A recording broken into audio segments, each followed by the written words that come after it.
Hey guys, what's up? So I've had I've had it over the years a few times. Not very often. I'm not gonna try and sound like I'm super popular or anything, but I know that people know that I'm a no BSer.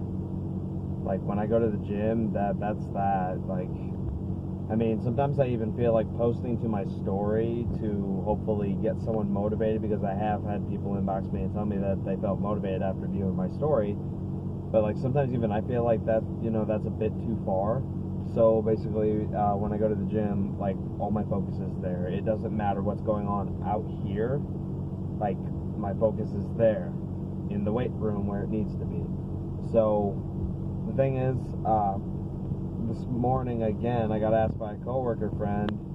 He said, "All right, so what is your opinion about training late at night?" And I said, "Dude, if that works for you, then do it." And his response was he didn't expect that. I said, "Why?" And he said, "Well, some people say this or that is true." And I said, "Dude, like, you can't really listen to that. Here's the thing. Pete, no one he was talking to understood his circumstances or the way that his schedule is or the way that he conducts his life. So, I mean, I know him pretty well, so I know that he works a few hours a day, and then he gets done, he goes home, he likes to draw and create things artistically, and, like, he likes to, game and, upload content that's, potentially monetizable, and he's trying to, get healthier and lose weight, and putting together a plan for him really wasn't that difficult because, he's not a picky eater. However, the thing is, like, he comes to me, when it's nutrition, it's not that complex for him. Most of us already know. Most of us already know what we need to be eating. Protein and produce, aka fruits and vegetables. It's so simple.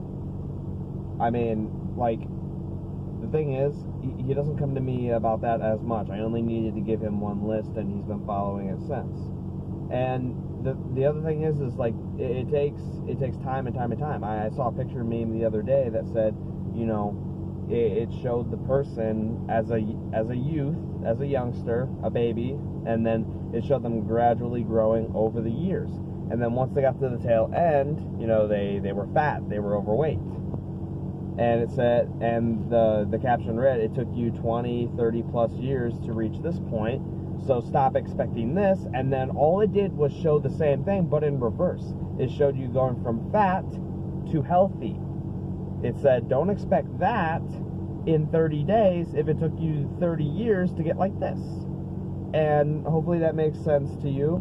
I can probably find it and post it, but it's quite possibly the most fulfilling meme I've ever seen, because people just really don't adhere to that at all.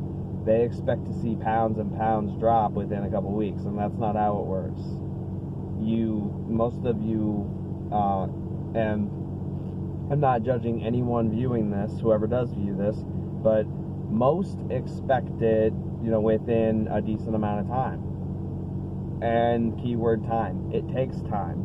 It takes a long time. It is a lifestyle. There's no shortcut to this. It doesn't matter what your goal is in terms of fitness. It takes time. It all takes time. The Biggest Loser was illustrating it very atrociously. Like, it's not that losing a lot of weight fast isn't possible. It's that losing it fast and then keeping it off is the hard part.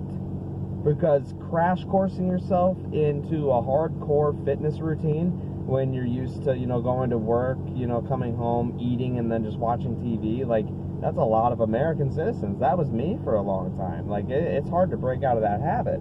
And they went from living like that to suddenly, excessive, explosive, which it was not good for them because their joints probably couldn't handle it, but they went from, all of that, just sitting down and enjoying themselves, to explosive, rigorous activity and completely changing their eating habits. Like, that's It's not that that won't work. I mean, I do not condone the explosive exercise, by the way.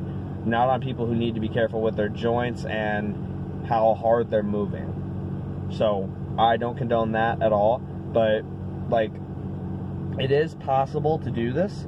But, you know, working into it is... I went in cold turkey. But I wasn't morbidly obese. I was just overweight in general. But no, like you can keep it off. It just takes insane willpower, and none of these people in The Biggest Loser had it. So stop trying to get there fast. It takes time. You don't like that. Look, I don't like that. And I love this. I love training. With everything that I am, I love training. I hate that it takes so long, but nobody likes that part. I love the process, but I hate waiting for the PRs. I hate waiting for how long it's going to take me to get my back bigger, you know, things like that. I hate it too, but that's just how it is, and you have to be willing to accept it if you want the change that bad. Anyway, I got a little bit off topic there. Sorry about that. Anyway, so like my explanation to him was because someone said, you know, this or that, you know, isn't good for late PM workouts. People, it could be 1, 2 a.m. It could be 11 o'clock at night. It doesn't matter what time of the day it is. If that's the only time that you can get into the gym or whatever activity you're conducting yourself in, if that's the only physical activity you're going to get for the day, do it. Who the hell cares how late it is? If it works in conjunction with your schedule, that's all you need. And the example I set for him was, like, I've gotten criticism, not very much, a few people thought it was kind of strange, but I've gotten criticism for my super duper wide squat stance. And, I mean, that to me is just ridiculous, because, like, you've probably heard the theory that your knees should not ascend out past your toes. That's complete garbage. Literally everyone's biomechanical structure is different. Some people are naturally wider, some people are naturally more narrow. Some people are taller, some people are shorter. It doesn't matter. Like, the same exercise will literally look different person to person. And that's because it needs to be done comfortably for them for it to be safe. So you can't tell one person to squat narrow and then the next person to squat narrow. They're going to squat the way that they need to, the way that is comfortable for them. So, I mean, I stopped trying to keep my feet straight forward. Like, I let them flare out as much as they need to get a cozy foot position on the floor to squat the weight. Like, I mean, my squat stance is so wide, people think I'm trying to do the splits, you know? Sumo's a common, you know, funny joke for me, but, like, no, seriously, like, it's different person to person. You cannot predetermine the way that this is supposed to look. I mean, if you see that in a top 10, you know, wrong things you're doing in the gym video, just click out of it. It's useless. They might, you know, make a few points that sound logical, but no, that's ridiculous. So, do not listen to people. I mean, that's what I was doing in the beginning, and that's why I wasn't doing my stunts as much. And, you know, I wasn't doing that much cardio either, but, like, you know, I was weight training, you know, religiously, and I feared throwing in my tricks because I thought it, you know, they might hinder one or the other. So I was afraid to do it, but then I started doing it, and I saw that, you know, not only was I able to keep doing my tricks, but, you know, I was getting, you know, stronger as I went along, so one didn't impede the other. I could keep doing both. And that was just because I was gullible to listen to people and let their opinions weigh down on my own. So experiment and find what works for you. Like, there's no one solid way for everybody. Some people want to train full body, you know, 3 times a week. Some people want to do bodybuilding splits. I mean, I'm a wannabe powerlifter, and I do training splits. I do bodybuilding splits. Not very often. Like, how do I explain it? So I do bodybuilding splits like 4 or 5 days a week, but I emphasize, if my routine is 2 hours, then I emphasize about an hour and a half of that routine to the compound lifts, so the big 3, squat, bench, and deadlift.